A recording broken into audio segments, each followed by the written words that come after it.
¿Tienes problemas en la vida que te parece que no tienen solución? ¿Que entraste en un callejón sin salida y que las cosas no podrían ir peor? No estás solo o sola. Hubo alguien que pasó por todo tipo de calamidades y nos dejó una llave maestra para que en medio de la oscuridad veamos la luz.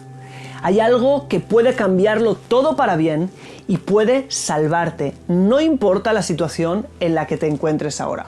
Te estoy hablando del mismo rey David, quien sufrió persecución, traición, soledad, hambre, rechazo, la muerte de un hijo y de ir el éxito a la quiebra y muchas calamidades más. Pero terminó siendo una de las personas más influyentes de toda la historia, que hasta el día de hoy millones y miles de millones de personas han leído sus salmos para sanar sus almas. Y la llave de la que te estoy hablando es el Salmo 27. Este es el salmo donde quizás haya más misterios de todo el libro de Salmos. Y hoy, con la ayuda de la Cábala, vamos a intentar ahondar en ellos.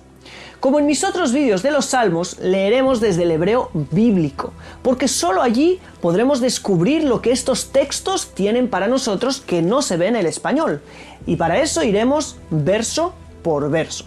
En este salmo, el rey David nos revelará, del versículo 1 al 6, el secreto para estar protegido y guardados de todo mal. Del 7 al 12, cuál es la actitud ante el Eterno para recibir esta protección. Y del 13 al 14, oraciones especiales para la protección. Empecemos con algunos datos importantes. Primero, este salmo se recita antes de los días más sagrados del calendario judío. Por ejemplo, el día de Yom Kippur, que es el día de la expiación, el día más importante del año en el calendario hebreo. Pues bien, ya desde 40 días antes, que según la tradición son los días que Moisés subió al monte para orar por el pueblo de Israel para que Dios les perdone. Estos 40 días se acostumbra hasta el día de hoy dentro del pueblo de Israel de leer este salmo 2 veces al día, mañana y tarde. Esto es algo que puedes hacer también. Pero algo muy interesante también es que este salmo tiene 14 versos. Y no sé si lo sabías, pero en hebreo las letras hebreas también tienen valores numéricos, es decir, valen como números. Y la palabra David, ¿sí? Dalet, Vav, Dalet, tiene la misma gematria, el mismo valor numérico que 14.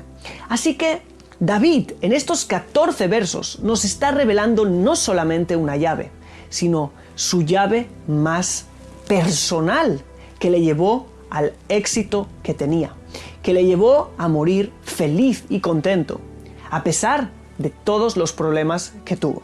Empecemos a leer. Le David, Adonai ori veishi, mimi ir'a, Adonai maoz chayai, mimi efrat. Para David, el Eterno es mi luz y mi salvación, ¿de quién temeré? El Eterno es la fortaleza de mi vida, ¿de quién he de atemorizarme? Aquí el rey David nos está revelando la primera clave. Dice el texto, le David, para David. David empieza este salmo con lo primero que se necesita ante toda situación, y es la humildad. Dice David, este salmo no te lo escribo a ti para enseñarte, me lo escribo a mí mismo. Este salmo es para David. No te hablo como maestro de arriba abajo, sino esto lo estoy escribiendo para mí. ¿Y qué dice? El Eterno es mi luz y mi salvación, ¿de quién temeré? El Eterno es la fortaleza de mi vida, ¿de quién he de atemorizarme? En hebreo hay dos palabras para hablar del miedo, ¿sí? Como vimos que está repetido aquí. Ir'a y pajat, ¿sí? Y son las usadas aquí. Nosotros lo hemos traducido como temer y atemorizarme. La palabra ir'a es para hablar del temor a todos esos enemigos o todos esos obstáculos sabidos y conocidos. Mientras que pajat es para hablar de los peligros que son completamente desconocidos. Ante esos peligros y amenazas conocidas, el rey David dice que Dios es su luz y su salvación. Es decir, si estoy en oscuridad, perdido, sin saber dónde estoy, ¿sí? Porque toda confusión es como una neblina, allí el Eterno es mi luz para no caer. Y si aún así haya caído, Dios es mi salvación. Y acerca de los males, de los que ni siquiera tenemos conciencia, nos dice el rey David que el Eterno es su fortaleza. Y también nos dice de ellos el siguiente versículo. Bikrov alai mereim lecholet besari, tzarai veorivai li, hema hashalu benafalu. Es decir, cuando se allegaron contra mí los malignos, mis angustiadores y mis enemigos, para comer mis carnes, ellos tropezaron y cayeron. Ellos trepazaron y cayeron solos. Yo ni siquiera sabía que ellos se acercaban a mí, pero hay alguien que se está preocupando de hacerles caer. Una fortaleza está allí, protegiendo todo el tiempo, y nos está salvando de miles de ataques, pero ni siquiera lo sabemos. Podemos decir incluso que el enemigo no se acerca porque allí hay una fortaleza. ¿Qué pasaría si no hubiera fortaleza? ¿Qué pasaría si no hubiera protección? Y aquí tenemos la segunda clave del rey David para salir de toda situación, y es agradecer en tu vida por todos los daños que no han venido a ti gracias al Eterno que es tu fortaleza. ¿Cuántas veces estábamos conduciendo y se han evitado accidentes y ni lo sabíamos? O algo tenía que ocurrir que ni siquiera sospechábamos y hay una mano allí para salvarnos. O cuántas cosas tenían que venir pero no vienen porque hay una fortaleza alrededor tuyo. El rey David está tan seguro de la protección divina, tal como lo dice en el siguiente verso, el número 3. Im tahané alai mahané, lo ir alivi. Im takum alai milhamá, bezot ani boteach. Es decir, aunque se asiente campamento contra mí, no temerá mi corazón. Aunque contra mí se levante guerra, yo en esto confío. ¿Qué es en esto confío?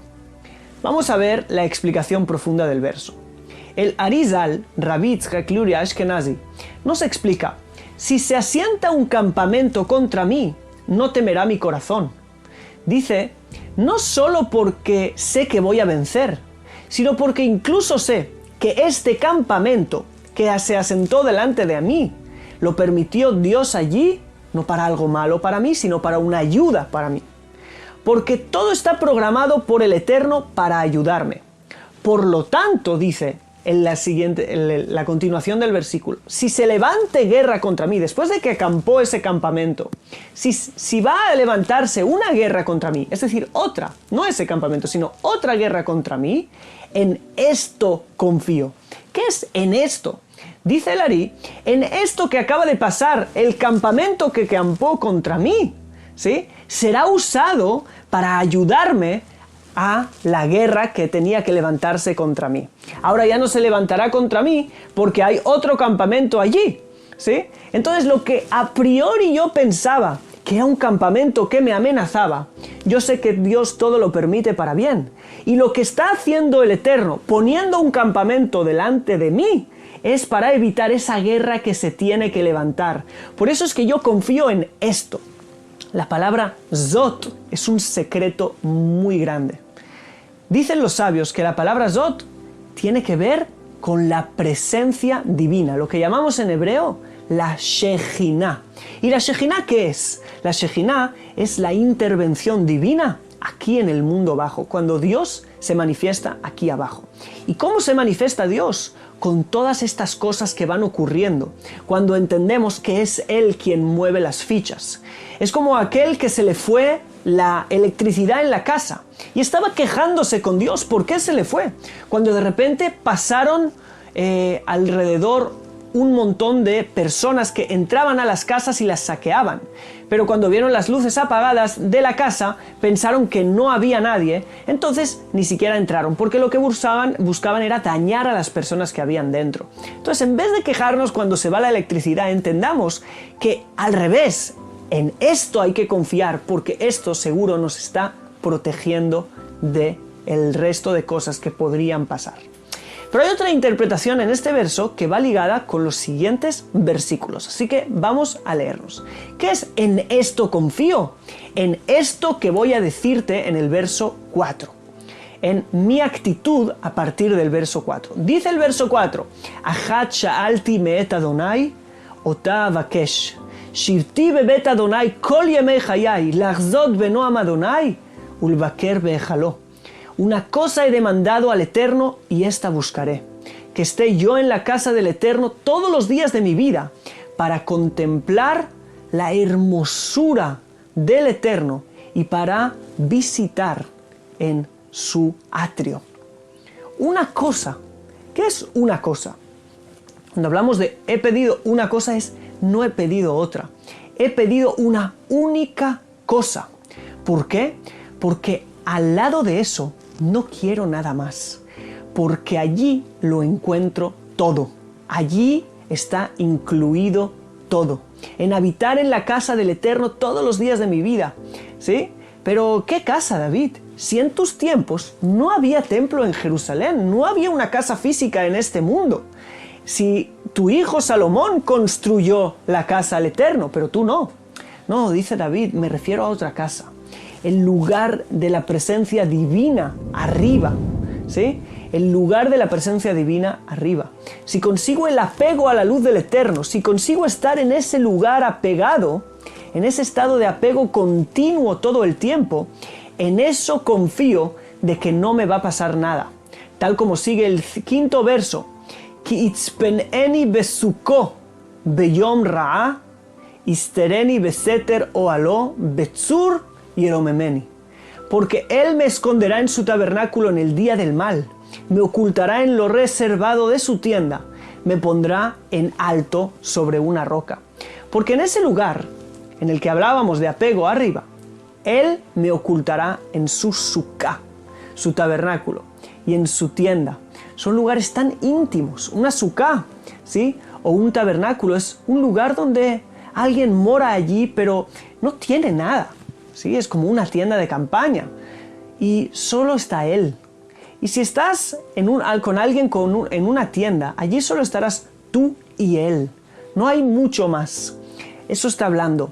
Cuando yo estoy en este lugar de apego y de intimidad con el Creador, entonces Él es como si Él me elevara sobre una roca, hasta que nadie puede hacerme absolutamente nada. Vamos al verso 6. Veat'a yar'um roshi al oivai sevivotai, ve'ezbeja beo'alo zivche trua, ashira ve'azamra al Adonai. Y luego ensalzará mi cabeza sobre mis enemigos, en derredor de mí, y yo sacrificaré en su tabernáculo sacrificios de júbilo, cantaré y salmearé al Eterno. Estos 6 primeros versos nos revelan cómo la debekut, el apego a Dios, nos protege de todo mal. Esto nos lo dijo también el sabio medieval Maimónides cuando escribió lo siguiente, que cuanto más nuestros pensamientos y nuestra conciencia estén en apego al Creador, más la supervisión divina del Creador, protegiéndonos, se revelará a nuestras vidas. Es lo que David dijo también en el Salmo 16:8, cuando dice: «Puse al Eterno ante mí siempre, para que mi diestra no tropiece». Es decir, si pongo al Eterno ante mí, a mi conciencia, en mis ojos, entonces mi diestra no tropezará, no veré ningún mal. Por lo tanto, vamos a otra clave: apegar los pensamientos cuanto más durante el día al Creador. Así atraeremos la presencia divina, la providencia divina. Pero si nos alejamos, alejamos la protección divina. En los próximos versos veremos grandes misterios, pero David se empieza a dirigir al Eterno para decirle que le salve de todo obstáculo, que le aleje de estar cercano. No pedirá que le aleje sus enemigos solo, sino le pedirá por la solución que ya vimos. Quiero estar apegado y cercano, pero hay obstáculos que me quieren alejar, así que sálvame de ellos. Vamos a leer. Shema Adonai koli ekra bejoneni va'aneni. Y después dice, Leja amar libi ba'akshu panai et paneja Adonai abakesh. Oye, oh Eterno, mi voz, con que a ti clamo, y ten misericordia de mí, respóndeme.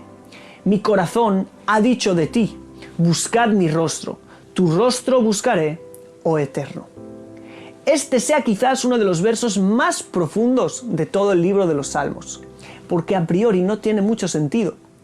¿Qué quiere decir de ti dijo mi corazón ha dicho de ti, buscad mi rostro. ¿Sí? Nos dice el gran comentarista Rabbi Shlomo ben Yitzhak, que de ti quiere decir de parte tuya. ¿Sí? Es decir, tú lo has enviado. Y aquí cambia todo el sentido del texto. De parte tuya, dijo mi corazón, buscad mi rostro. Es decir, el corazón habla las palabras de Dios. ¿Qué dicen las palabras de Dios? Buscad mi rostro. ¿Cuál es la respuesta de David? Tu rostro, oh Eterno, buscaré. Como respuesta a lo que estoy escuchando dentro de mi corazón. Y esta es una gran clave también. Escucha tu corazón, porque habla de parte de Dios. En medio de tu problema, evita estar tan aturdido que no consigas escuchar tu corazón, sino párate un momento para escuchar lo que tu corazón tiene que decirte de parte del Creador. Y sigue diciendo, Al taster paneja mimeni, al tat beaf abdeja, ezrati aita, al ticheni veal tasbeni Elohe ishi. No escondas tu rostro de mí, no apartes con ira a tu sirviente. Mi ayuda has sido, no me dejes y no me desampares, Dios de mi salvación. ¿Sí? ¿Qué le está diciendo? Yo escucho tu corazón, tu llamado que dice, buscad mi rostro. Pero cuando yo busque tu rostro, no escondas tu rostro de mí, aunque yo no sea digno de ello. Porque, sigue diciendo el verso 10, Ki avive y mía zabuni, va Adonai y asfeni. Es decir, aunque mi padre y mi madre me dejaran, me abandonen, el Eterno con todo me recogerá. Y esta es otra clave importantísima. Entender la verdadera naturaleza del amor divino, que es un amor por encima del amor del padre y de la madre. Si un padre o madre nunca abandonarán a sus hijos, o es algo muy extraño, mucho menos lo hará el Eterno, porque el nivel de amor del Eterno es superior al nivel del padre y de la madre. Dice el verso 11, Oreni Adonai darkeja, ungeni beorach mishor leman shorerai. Es decir, enséñame, oh Eterno, tu camino y guíame por senda de rectitud a causa de mis enemigos. Pero para entender el amor divino, hay que entender cómo el Eterno se conduce, cuál es su camino. ¿Sí? No vas a poder entender el amor divino hasta que no entiendas cómo Dios se conduce con su mundo. Por eso es que dice, quiero entender ese nivel de amor que es por encima incluso del de los padres. Por eso enséñame tu camino, cómo te diriges con el mundo. Y esto es también lo que pidió Moisés en el libro de Éxodo 33:13, cuando dijo, Odieni naed derajeja. Es decir, muéstrame, hazme conocer, por favor, tus caminos.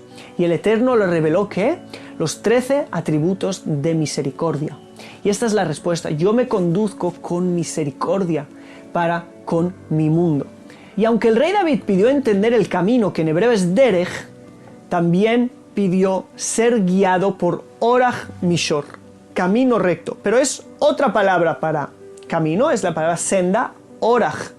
Que la diferencia entre derech y orach es que el derech es un camino general donde va mucha gente, ¿sí? Cómo te diriges con el mundo, es decir, cómo te diriges, caminas con todos. Pero orach es un sendero personal, ¿sí? Quiere decir, muéstrame no solo cómo te conduces con todos, sino cómo también me haces gesed a nivel personal. Y aquí tenemos otra clave. Es ver las bondades personales que el Eterno te hace. Hay gente que dice, sí, Dios es muy bueno, pero conmigo no, o porque yo no soy suficiente, o porque algo he hecho que conmigo no. No. Hay que empezar a ver la bondad divina en el camino general, pero también en el camino personal. Y sigue diciendo el verso 12, Al tidneni benefesh tzarai, ki kamu via de sheker, vifea jamás. Es decir, no me entregues a la voluntad de mis enemigos, porque se han levantado contra mí testigos falsos y los que respiran crueldad. Y aquí hay otra clave, y es que aunque hay libre albedrío y se levantan personas y van a hablar, tú puedes aún clamar al Eterno, porque Él está por encima de su libre albedrío. Y por eso dice, no me entregues al libre albedrío de la gente, porque antes estás tú. y tú puedes librarme de ellos. ¿Qué decían esos testigos falsos? Que todo le iba mal a David porque era una persona mala, porque era una persona pecadora. Por eso es que dice en el verso 13, Lule emantil irot betuv Adonai beeretz chaim. Es decir, hubiera yo desmayado si no creyese que tengo que ver la bondad del Eterno en la tierra de la vida. ¿Qué es la tierra de la vida? Nos dicen nuestros sabios que es el mundo venidero, Eretz Ahaim, y esto es muy interesante, porque significa que entendió que allí es la vida verdadera. Pero, ¿qué dice? Si no hubiera vida allí, si no creyera que veré tu bondad en el otro mundo, ya hubiera desmayado. ¿Por qué? Porque entonces tendrían razón ellos, que me está yendo mal aquí, ¿sí? Porque soy malo. Pero ahora que sé que hay un mundo por venir, entiendo que puede ser que me va mal aquí, pero que esto no es más que pasajero, porque estás guardando mi verdadera recompensa, no para ahora, sino para después. Y a ellos que les va bien aquí, es también pasajero, porque se está guardando su castigo verdadero para el mundo por venir, tal como está escrito literalmente en el Salmo 92. Puedes verlo allí. Y termina el rey David en el verso 14 diciendo, Kavel Adonai, Chazak ve'ametz libeja, ve'kavel Adonai. Eso es algo que te digo a ti también. Aguarda en el Eterno, esfuérzate y aliéntese tu corazón. Y sí, aguarda, espera en el Eterno. Esta es la última clave. Siempre espera el bien. El fin siempre va a ser bueno. No dejes que nadie te quite la esperanza de que va a ir bien, de que todo va a terminar bien, de que el final es feliz. ¿Y qué tenemos que hacer? Es esperar, aguardar y fortalecernos y luego volver a esperar. No es solo esperar una vez y que ya todo va a ir bien. No. Si no está yendo bien, incluso después de que tienes esperanza, vuelve a tener esperanza y vuelve a tener esperanza. ¿Sí? La palabra kabé, ¿sí?, de aguardar, viene de la palabra tikva, esperanza. Y este verso es increíble, ¿sí?, porque nos enseña cómo voy a fortalecerme. ¿Cómo vas a fortalecerte en el medio de toda la calamidad y de la angustia? Y vas a alentar tu corazón. Haz lo siguiente. Ten esperanza. ¿Sí? Ten esperanza, entonces te fortalecerás y se alientará tu corazón. Y luego tendrás fuerza para tener más y más esperanza, porque la esperanza es el centro de nuestra relación con Dios. Y esta ha sido la explicación de este salmo maravilloso. Te voy a dejar un PDF para que puedas descargártelo y leerlo. Y espero que te haya dado las llaves necesarias para poder salir de los problemas y las calamidades que puedas estar pasando. Si quieres compartirme lo que has vivido al escuchar este salmo o al recitarlo, dime por favor cuál ha sido el versículo que más te ha gustado e impactado, y suscríbete a este canal si no lo has hecho para más contenido que pueda ayudarte a crecer personal y espiritualmente. Así que sin más, nos vemos en el próximo video. Y por cierto, te dejo uno aquí para que puedas también seguir aprendiendo. Shalom.